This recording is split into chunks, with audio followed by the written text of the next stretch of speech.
안녕하세요. 사연을 시작하기에 앞서 구독과 좋아요 부탁드려요. 감사합니다. 사연 시작해 볼게요. 저는 결혼한 지 이제 3년째 되어가는 평범한 주부예요. 남편은 정말 괜찮은 사람이에요. 성격도 온화하고 저에게도 잘해주죠. 사실 결혼 전에는 이런 남편을 만날 거라고는 생각도 못했어요. 우리 엄마와 시어머니는 국민학교 동창이세요. 어떻게 보면 참 신기한 인연이죠. 엄마가 동창 모임에 갈 때마다 제가 종종 모시러 갔는데 그날도 그랬어요. 엄마 모임이 끝나고 집에 모셔다 드리려고 갔는데 마침 시어머니를 모시러 온 남편과 마주치게 된 거예요. 남편이 나중에 말해주길 저를 처음 봤을 때부터 마음에 들었다고 하더라고요. 그래서 시어머니한테 저에 대해 물어보고 또 엄마를 통해서도 연락처를 알아내서 연락을 했던 거죠. 처음엔 좀 부담스러웠어요. 아무래도 어머니들끼리 아는 사이니까 괜히 부담되고 그랬거든요. 하지만 남편이 정말 꾸준히 연락했어요. 처음엔 정중하게 인사만 하더니 점점 자연스럽게 대화를 이어가더라고요. 그러다 보니 저도 모르게 마음이 열리게 되었죠. 남편은 직장에서도 성실하고 사람들 사이에서도 인정받는 사람이었어요. 연애를 시작한 지 1년쯤 되었을 때 결혼 이야기가 나왔어요. 저희는 서로 마음도 맞고 결혼하고 싶었는데 문제는 양쪽 어머니들이었죠. 동창이긴 하지만 사이가 그리 좋지 않으셨거든요. 나중에 알았는데 학창 시절부터 미묘한 경쟁 관계였던 것 같아요. 성적도 비슷하고 결혼도 비슷한 시기에 했고 아이도 비슷하게 낳고 그랬는데 늘 서로를 의식하며 지내왔던 거죠. 그러다 보니 자식들끼리 결혼한다는 것에 대해서도 서로 반대했어요. 엄마는 왜 하필 그 집이냐, 다른 좋은 사람도 많은데라고 하셨고, 시어머니도 비슷한 반응이었다고 남편이 말해줬어요. 정말 답답했죠. 당사자들은 서로 좋아하는데 어른들이 반대하니까요. 그래도 저희는 포기하지 않았어요. 남편이 특히 끈기 있게 설득했죠. 시어머니를 계속 설득하고 저도 엄마를 설득했어요. 몇 달간 이런 줄다리기가 계속되었죠. 결국 양쪽에서 마지못해 허락은 해주셨지만 결혼 준비 과정이 순탄하지만은 않았어요. 예식장 예약부터 시작해서 하나하나 의견이 달랐거든요. 시어머니는 이것저것 트집을 잡으셨고 엄마는 그런 시어머니를 못마땅해 하셨죠. 가장 큰 문제는 신혼집이었어요. 시어머니는 전세금을 안 주시겠다고 하셨거든요. 그러면서 우리 아들 장가 보내는 것도 감지덕지인데 무슨 집까지라는 식으로 말씀하셨어요. 결국 저희 집에서 전세로 신혼집을 마련했어요. 그때부터 이미 엄마는 시어머니에 대해 좋지 않은 감정이 있으셨던 것 같아요. 결혼하고 나서도 시어머니와의 관계는 편하지 않았어요. 남편이 저에게는 잘해주지만 시어머니는 달랐거든요. 만날 때마다 이런저런 잔소리를 하셨어요. 집안 살림은 제대로 하는지, 우리 아들 밥은 잘 챙겨주는지부터 시작해서 아이는 언제 가질 건지까지. 정말 만날 때마다 스트레스였어요. 특히 명절 때가 가장 힘들었죠. 시누이는 아직 결혼 전이라 시어머니와 함께 살고 있었는데 명절 때면 저한테 온갖 일을 다 시키셨어요. 늘 저 혼자 주방 일을 다 했죠. 그런데도 시어머니는 제게 고마워하기는커녕 이것도 제대로 못하니? 음식도 제대로 못 배웠니? 라는 식으로 말씀하셨어요. 남편 앞에서는 그나마 조심스럽게 말씀하시지만 남편이 없을 때는 정말 심했죠. 한 번은 시어머니가 동창 모임에서 제 이야기를 안 좋게 했다는 소식을 들었어요. 우리 며느리는 요리도 못하고 집안일도 제대로 못한다면서 다른 사람들 앞에서 말씀하셨다는 거예요. 그 이야기를 들은 엄마가 얼마나 화가 나셨는지 몰라요. 엄마는 네가 뭘 잘못했다고 그런 소리를 들어야 하니? 라고 하시면서 정말 속상해 하셨거든요. 저도 억울했지만 시댁과의 관계를 생각해서 그냥 참았어요. 시간이 지나면서 시누이가 변호사와 연애를 시작했죠. 시어머니는 정말 좋아하셨어요. 시누이 자랑을 입에 달고 사셨거든요. 그러면서 저에겐 더 대조적으로 대하셨어요. 사위감은 변호사인데 며느리는 별로라는 식으로요. 시누이 결혼 준비가 본격적으로 시작되면서 시어머니의 태도가 더 노골적으로 변했어요. 그런데 어느 날 갑자기 시어머니가 저희 집에 찾아오셨어요.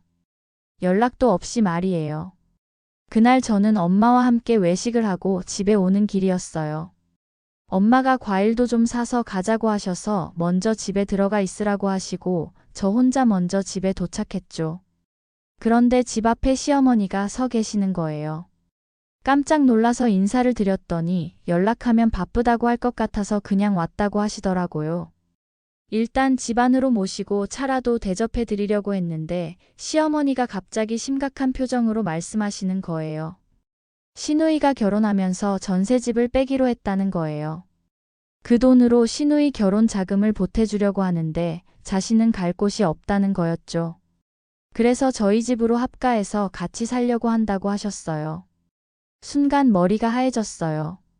합가를 하자는 이야기였거든요. 그것도 상의가 아니라 거의 통보 수준으로요. 제가 합가는 생각해 본 적 없다면서 남편이랑도 상의해 봐야 한다고 조심스럽게 말씀드렸더니 시어머니가 뭘 상의하냐면서 목소리를 높이셨어요. 어머니가 들어와 살겠다는데 거절할 게 뭐가 있냐는 거였죠. 저는 당황해서 어떻게 대답해야 할지 몰랐어요. 저도 갑자기 그런 말씀을 들으니까 당황스럽다고 남편하고 상의해서 답변 드리겠다고 했죠. 그런데 시어머니는 상의는 무슨 상의냐면서 더 화를 내셨어요. 시어머니가 아들 집에 들어와 사는 게 뭐가 이상하냐는 거였죠.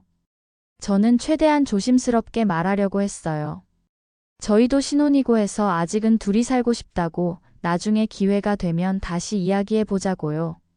그런데 시어머니가 사실은 네가 나랑 같이 살기 싫은 거 아니냐면서 소리를 치셨어요.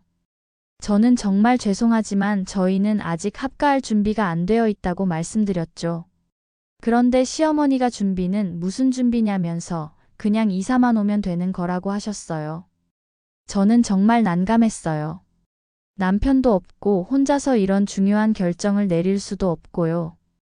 남편이 퇴근하면 함께 이야기하자고 다시 말씀드렸는데 시어머니는 중요한 일은 무슨 시어머니 모시는 게 당연한 거라고 계속 일방적으로 말씀하셨어요.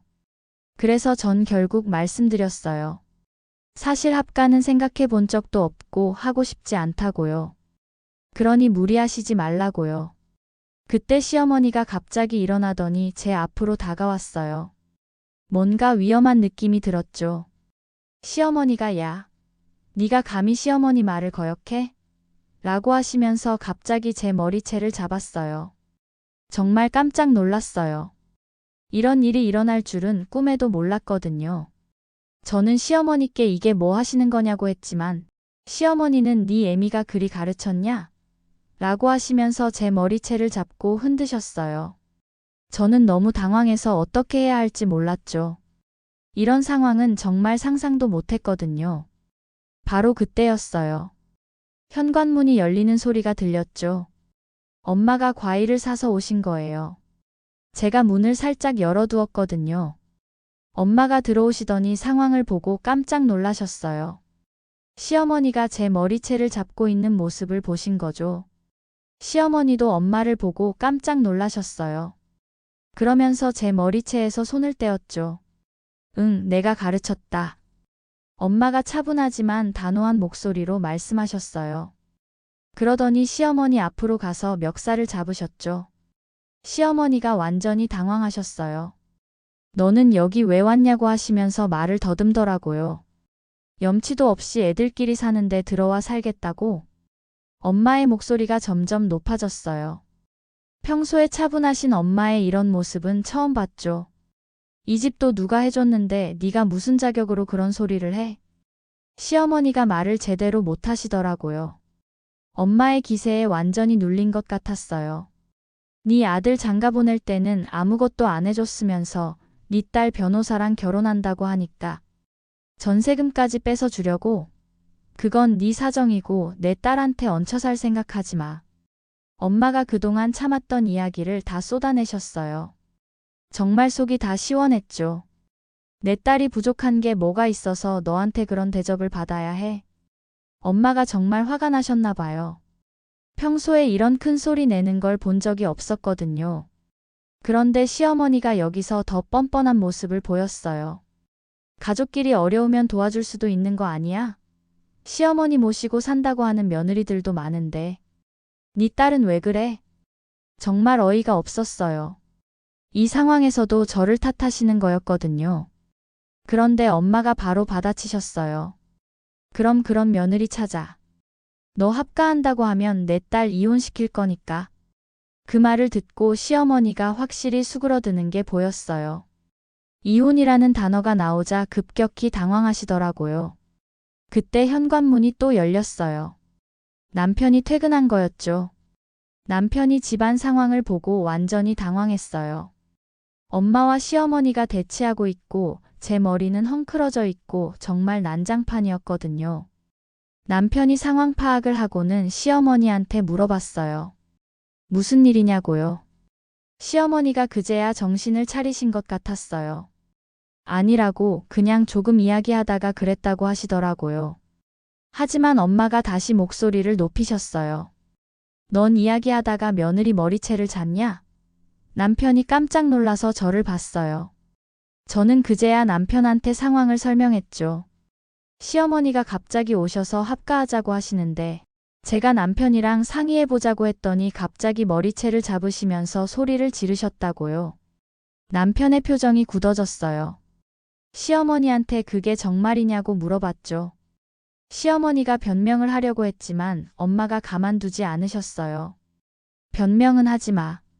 내가 직접 봤는데. 결국 남편이 시어머니한테 단호하게 말했어요. 합가는 안 된다고, 그리고 저한테 그런 식으로 하시면 안 된다고요. 시어머니가 아들까지 자기 편이 아니라는 걸 알고는 완전히 기가 죽으셨어요. 너마저 그런 식으로 나오는 거냐고 하셨지만 남편은 확고했어요. 저희는 합가할 생각이 없다고 남편이 평소와는 다르게 단호한 목소리로 말했어요. 저도 남편의 이런 모습은 처음 봤죠. 시어머니가 할 말이 없으셨나 봐요. 그냥 알았다, 알았어라고 하시면서 집을 나가려고 하셨어요. 그런데 엄마가 마지막으로 한 말씀 더 하셨어요. 앞으로는 우리 딸한테 함부로 하지 마. 나도 가만히 있지 않을 거야. 그리고 한 번만 더 합가 소리해. 네 아들 이혼남 될 줄 알아. 시어머니가 그 말을 듣고는 아무 말 없이 집을 나가셨어요. 집이 조용해지고 나서 남편이 저한테 사과했어요. 엄마도 남편한테 너무 화가 나서 그랬다고 미안하다고 하셨지만 남편은 당연히 화나실 만하다고 하더라고요.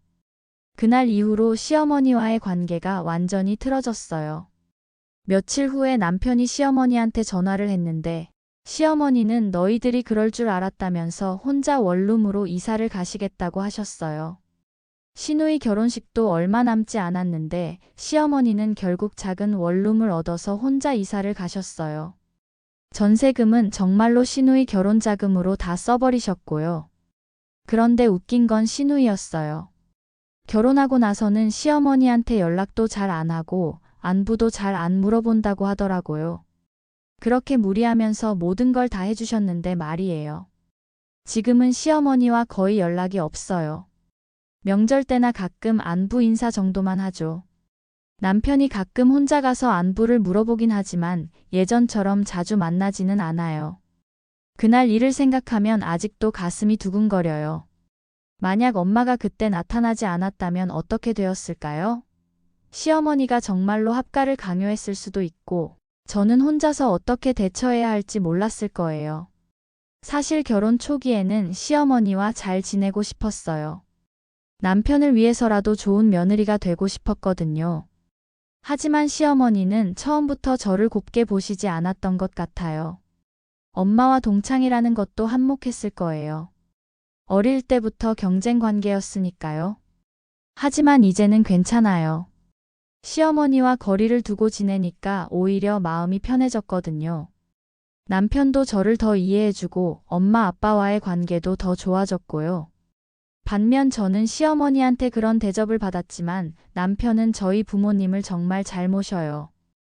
효도 여행도 보내드리고 용돈도 드리고 생일이나 기념일도 꼬박꼬박 챙기죠. 그날 일을 겪고 나서 깨달은 게 있어요.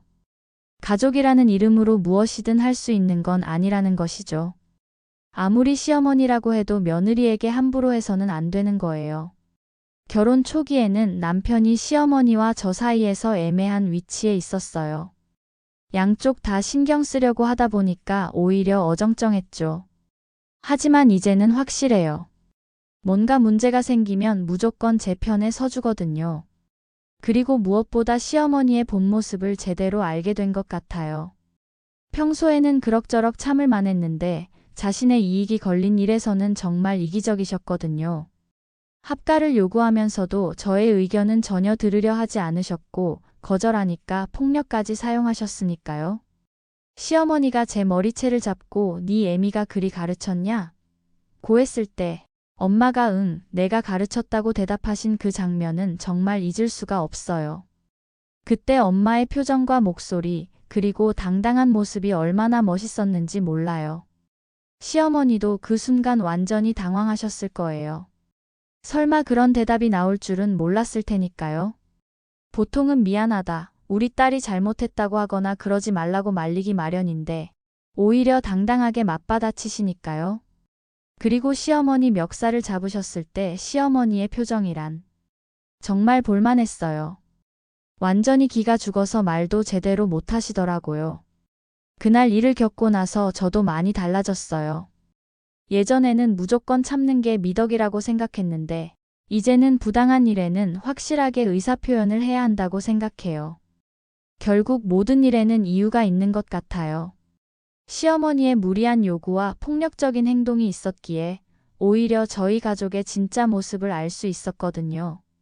누가 진짜 제 편인지, 누구를 믿고 의지할 수 있는지 확실하게 알게 되었으니까요. 지금은 정말 행복해요. 남편과 단둘이 평화로운 신혼생활을 보내고 있고 부모님과도 더 가까워졌고 시어머니의 간섭 없이 자유롭게 살 수 있거든요. 제 긴 이야기를 끝까지 들어주셔서 감사합니다. 구독과 좋아요, 알림 설정까지 잊지 마세요.